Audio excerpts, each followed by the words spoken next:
Outlet Liquor is your place to buy a case. Stock up and save when you shop the lowest prices available every day at Outlet Liquor. You never have to wait for a sale. The more you buy, the more you save. Only at Outlet Liquor. What's your outlet?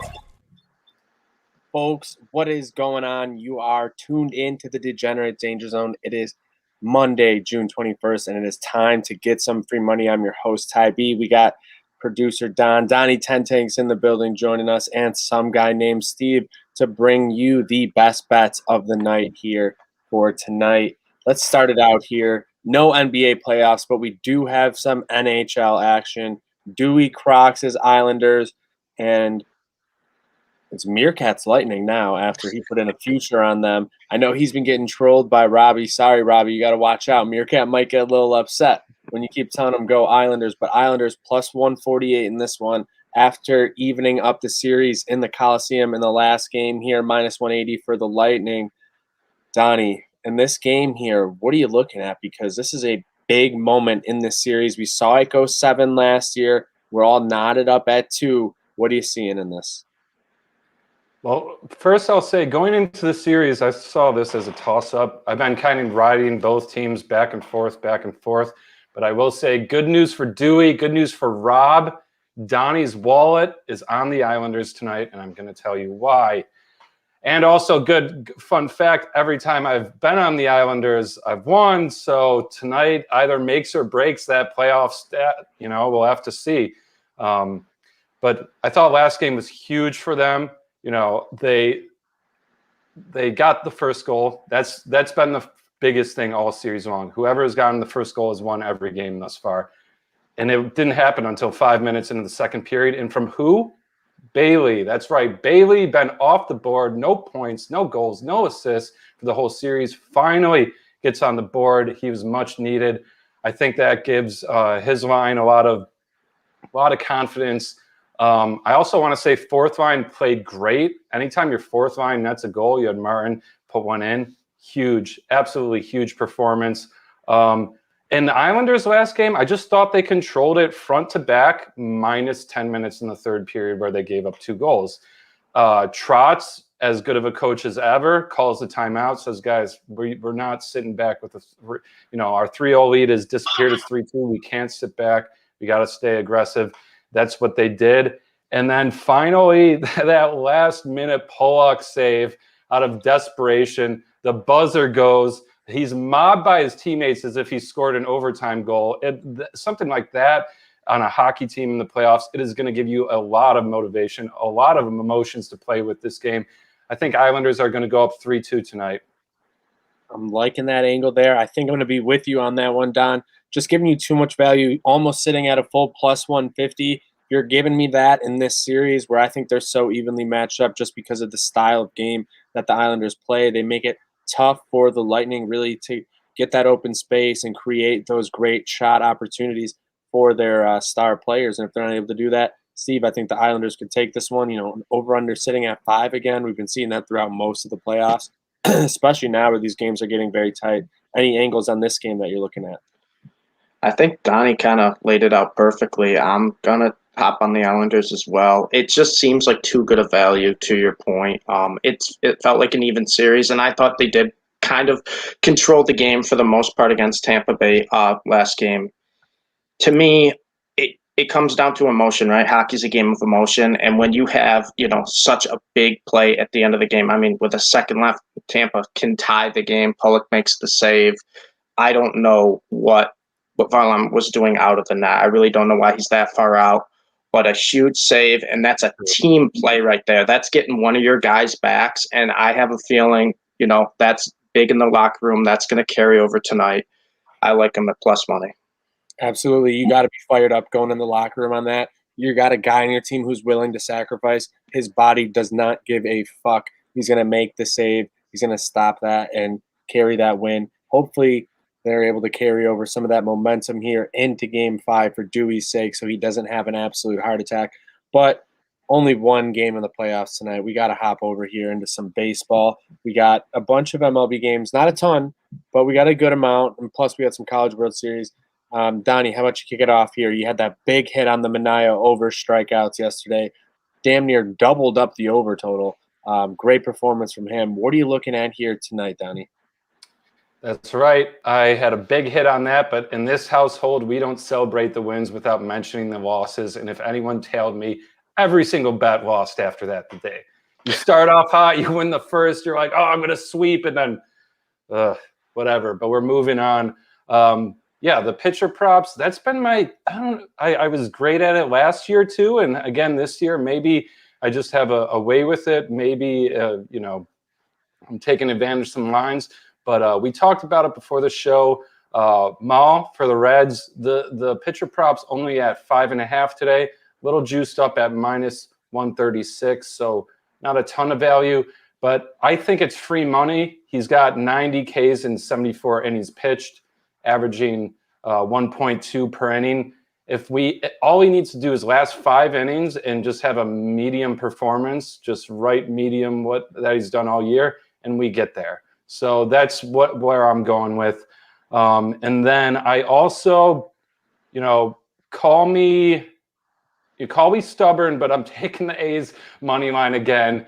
I thought I got robbed yesterday, man. That's twice the Yankees have called me with a brutal beat with a triple play. I think they were against someone earlier this year, same situation, like 2 guys on, pulled a triple play, went to extra innings, and they won. I was riding the opposite side.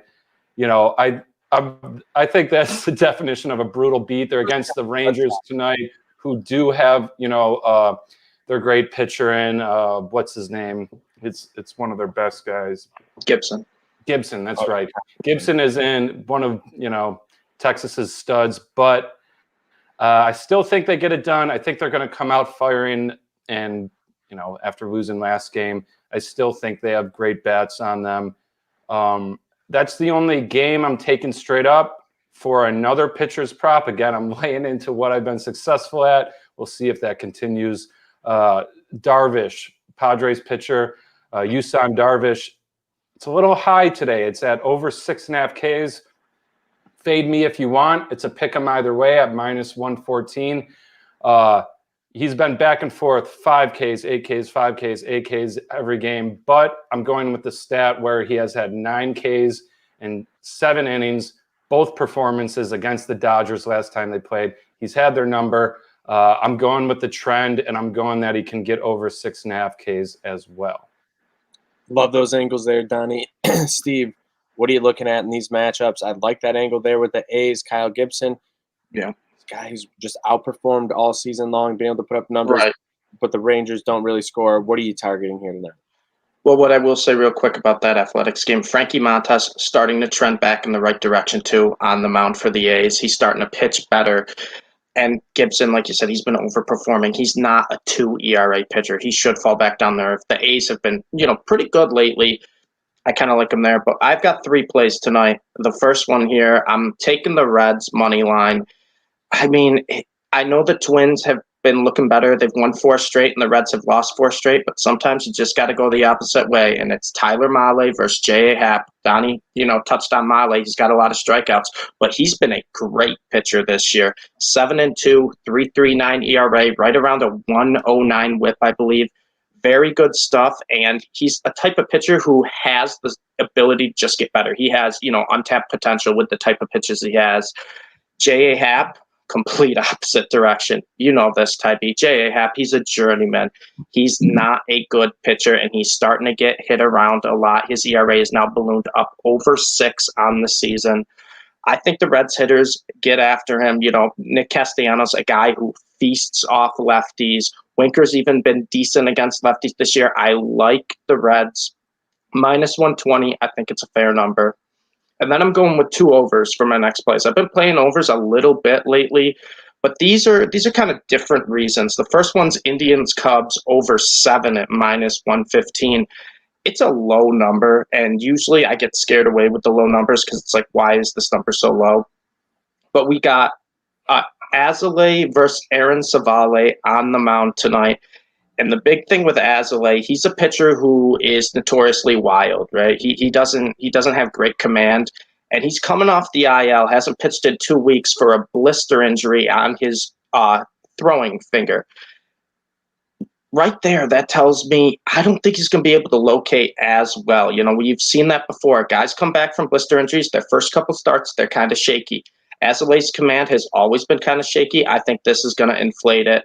I like the over 7 there because you're also getting the Indians against Azalea, where the Indians have been absolutely on fire batting lately. 58 runs in their last 10 games. Seems like they're hitting 2-3 home runs every night. I think they could get to the over maybe by themselves. I know the Cubs offense has been, it hasn't been great lately. It's been kind of bad, but they're too talented to keep scoring, 1-2 runs a game. It's in Wrigley. If we get wind tonight, that over could hit in the first couple innings. And then my next over, kind of opposite thing. We have a low total for the over 7 in the Indians Cubs. We got a high one here with the Astros Orioles over 10.5. 6-1 last 7 over for the Astros. 5-2 last 7 over for the Orioles. We got 2 pitchers, Jake Odorizzi versus Keegan Aiken. Both guys have high 5 ERAs. They're terrible. And normally with the Astros, they have decent pitching, but they still hit overs because their bats have been that hot lately. Correa, Altuve, Jordan Alvarez, they are crushing the ball right now. Now they get to face Keegan Aiken. They're going to feast off him. And the Orioles, 1-9 in their last 10. But they're still scoring 4 runs a game despite losing. What does that mean? That means they're giving up a lot of runs. The Orioles can score, and they're going to allow a lot of runs. 10.5 is a big number, but I kind of like it, and it's close to even money right now. I really like both the overs in the Cubs Indians and the Astros Orioles. I like that one there, especially with the way Brian Mountcastle and Cedric Mullins have just been knocking the ball lately. Maybe even hit the prop for a Mountcastle home run. I think you could probably get some decent value on that. 3 home runs the other day. He's just been very, very hot. I think he's like 10 of his last 17, something like that at the plate. So his numbers are trending in the right direction for the youngster. Hopefully it keeps going that way. And speaking of some youngsters, the College World Series, 7 o'clock game here tonight. Steve and I have been all over it throughout, but we're here in Omaha. And in Omaha, the team who's wearing the darker jersey is 5-0 right now. I'm trying to figure out who's wearing what jersey. I've been checking Twitter, trying to update throughout the show. I'm doing what I can. It looks like we're going to see Vandy more than likely in their olive green jerseys. But just because knowing NC State, they have black jerseys, they have red jerseys, they have gray jerseys, they have white jerseys. We don't know what we're going to see out of NC State. So that really throws a big just a big roadblock in front of me here trying to bet on this one. But I think Vandy's got to be the play minus 200. You got to back them with Jack Leiter. That's why we're riding the under 9.5 there. Basically even odds. So you got to take that under. I know NC State's been basically the hottest team in all of baseball, and that's fine. We've been riding them. We've been making money on them, along the way. So when I'm trying to cap this game, I got to go with the best pitcher and the guy who's going to be a top 5 pick in the league. Jack Leiter is probably MLB ready right now. You could throw him in a bullpen day one, and he's going to get you some outs. He's going to get you some strikeouts, tons of action on that fastball. Not like an overpowering 98-mile-per-hour fastball, but sitting at 92, 93. He'll hit 95. It's got enough movement, and his breaking stuff, whether it's the curveball or the changeup, is absolutely wipe away pitching. And that's what I think we're going to see a lot of. We saw a ton of strikeouts in the nightcap last night. I think we could see the exact same thing here tonight, Steve. Yeah, and I mean, to your point, you don't want to be the guy who bets against one of the best pitchers in all of college, right? I mean, betting against Jack Leiter is like betting against DeGrom in the MLB. You just don't want to be on the other side of that guy because you'll watch the game, and about an inning into it, you'll be like, oh, he has no hit stuff tonight. Like, this bet's done. So, yeah, I really like Vandy. And minus 200, it does seem juicy, but, I mean, that's just because it's Jack Leiter on the mound, and I do trust it. I'd rather do that than the run line, Ty, because I know, as you know, the last Vandy game we bet, we had the run line instead of the money line because they changed the odds from minus 160, went up to minus 210. We're like, we don't want to lay the juice. Let's take the run line. They end up winning by 1 on a walk-off single. We've learned our lesson. Sometimes you got to lay a little bit of juice. I love Vandy tonight. Yeah, especially in the game here where we think it might be a little bit lower scoring. We've seen some lower scores over the past 2 days besides that last game that was just played a little bit earlier on. We saw Stanford mash the ball. I don't even want to get into that one. That's in the rearview mirror, and hopefully it'll be all free money for us the rest of the way. Tons of great picks here tonight that we gave out. Make sure you follow at Degenerate Zone for more. You got to make sure you're following along for the dart of the day. Been up and down, but you never know when the dart's going to get on a heater, because when it does, it is absolutely on fire. So make sure you're staying tuned for that and all our other content. Make sure you get over to trainwrecksports.com. Steve is over there telling you who are the best pickups this week, especially the number one prospect in baseball. Finally. So make sure you go check out that article as well.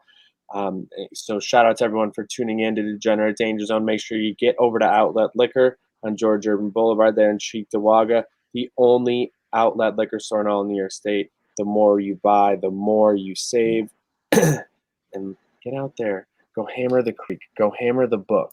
Go do whatever you got to do. Call in your bets. Text them in. Go get that free money. Good night now.